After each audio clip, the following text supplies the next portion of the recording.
जय माता की। जय बोले, जय माता। पिताजी, एक बहन के द्वारा यह प्रश्न पूछा गया है जिनका नाम बिंदु है। वह लिखती हैं, आज मैंने आपका YouTube चैनल देखा और कंफ्यूज हो गई कि मैं क्या करूं और आपसे कैसे पूछूं, मगर फिर लगा पूछ लेती हूं। अगर कोई सुहागन ना हो तो वो किस हाथ में चूड़ी ज़्यादा पहने और क्या ना पहने। अगर कुछ गलत सवाल किया तो माफ़ कर दीजिएगा। बस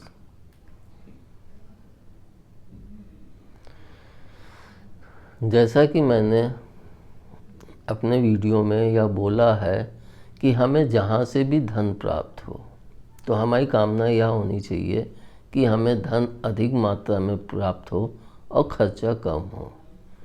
एक बात हम देखें अगर, तो पुरुष अगर उसकी पत्नी नहीं रहती है तो उसके लिए कोई चीज़ क्यों नहीं वर्जित की जाती है, यह मेरा मत है। लेकिन अगर स्त्री का पति नहीं रहता है तो उसके लिए सभी चीज़ें क्यों वर्जित कर दी जाती हैं। आखिर दोनों में फ़र्क क्या है? सिर्फ स्त्री और पुरुष का ही फ़र्क है? सिर्फ लिंग का फ़र्क है? मैं अगर देखूं तो सिर्फ हमारे इस बाहरी वस्त्र का ही फ़र्क है। अंदर से उनमें भी आत्मा का ही वास है, मुझ में भी आत्मा का ही वास है। उनमें भी माँ की ही शक्तियाँ हैं और मुझ में भी माँ की ही शक्तियाँ हैं। इसलिए हमको अपने दिमाग से यह चीज़ निकाल देनी चाहिए कि हमारा पति नहीं है तो हमें हंसने की या चूड़ी पहनने की या श्रृंगार करने की सभी रुकावटें लागू कर दी जाएं। ऐसा करना उचित नहीं है।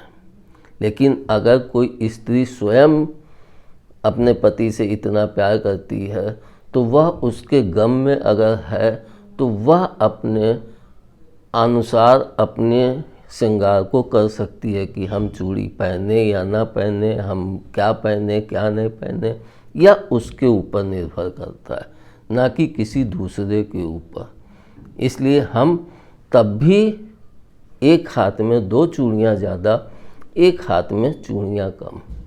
जैसे कि यह भी कहा गया है कि चूड़ियाँ सुहाग की निशानी होती हैं, लेकिन एक तरह से देखें तो चूड़ियाँ हमारे श्रृंगार की भी निशानी होती हैं। इसलिए हम चूड़ी को सिर्फ सुहाग की निशानी को ना माने। अगर हम यही मानते हैं तो क्या सिंदूर सुहाग की निशानी वो भी कही गई? सभी चीज़ें जो भी स्त्री शादी के बाद धारण करती हैं तो वो सभी चीज़ें सुहाग की निशानी मानी जाती हैं। लेकिन क्यों मानी जाती हैं? क्योंकि हमको अब उस प्रकार के श्रृंगार करने के लिए छूट मिल गई है। क्योंकि शादी हो गई है तो हमें वह सब चीज़ों की छूट मिल गई है। लेकिन जब पति नहीं रहता है तो हम जैसे हमारा जीवन है, जैसे हम चाहें अपनी खुशी के लिए, क्योंकि हमने जन्म लिया तो अकेले लिया है, किसी के साथ नहीं लिया है। पति भी हमें एक समय के पश्चात, शादी होने के पश्चात ही पति रूप में मिलता है। तो हम जब अकेले जन्म लिए हैं तो प्रभु हमें यह पूरा अधिकार देते हैं कि हम अपनी खुशी के अनुसार अपने जीवन को जिएं, ना कि किसी के बंधन के अनुसार जिएं। क्योंकि जब हम किसी के बंधन में जीते हैं तो हम अपनी खुशियों को पूरी तरह से नहीं जी पाते हैं। इसलिए बंधनों से मुक्त होके हम यह जरूर ध्यान रखें कि हमारे कारण हमारे परिवार या हमारे ससुराल दोनों, मतलब मायका और ससुराल दोनों ही पक्ष में कोई व्यक्ति गलत बात ना कह सके। लेकिन अगर श्रृंगार के विषय में कहता है तो गलत है। हाँ, सिंदूर नहीं भर सकते, उसकी कोई आवश्यकता भी नहीं है। लेकिन क्या चूड़ियाँ कुंवारी कन्याएं नहीं पहनती हैं? तो फिर जब कुंवारी कन्याएं पहन लेती हैं शौक के लिए, तो हम पति के पश्चात क्यों नहीं पहन सकते हैं?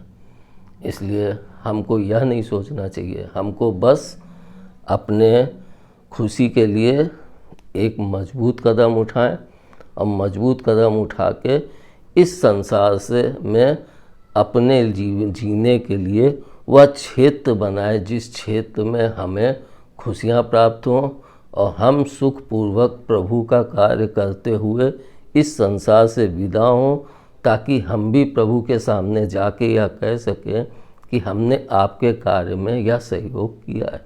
हालांकि उनसे कहने की कोई आवश्यकता नहीं है, लेकिन हम यह भावना रखें कि हम वहाँ जाएंगे तो प्रभु के सामने क्या रखेंगे।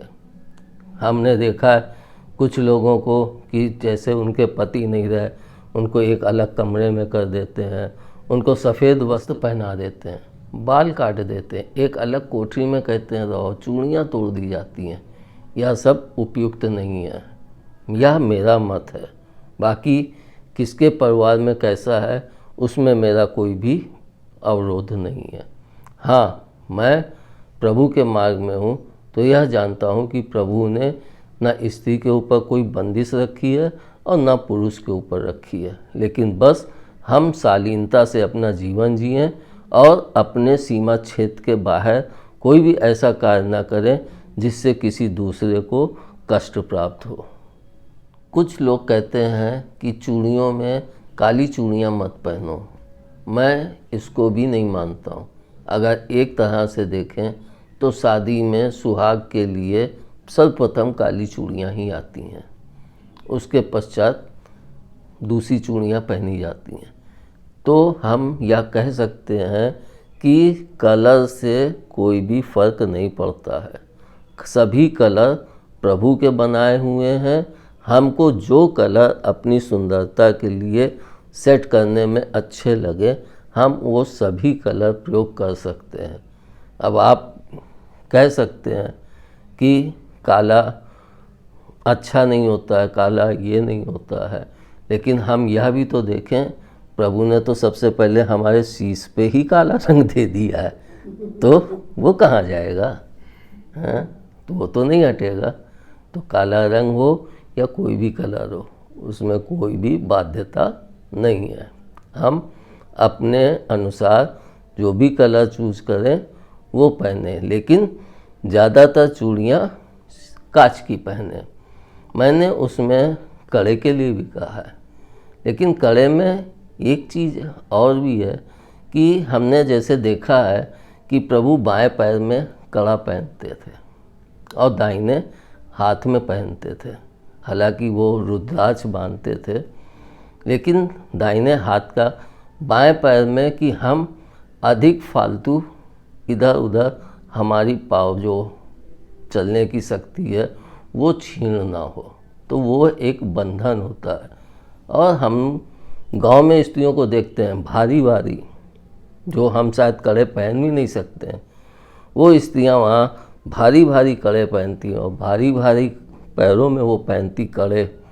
वो कितनी कर्मठ होती हैं, उनके अंदर कितनी शक्ति होती है, कितनी मेहनत करती हैं, और जो नहीं पहनती उनके अंदर वो शक्ति क्यों नहीं आ पाती है?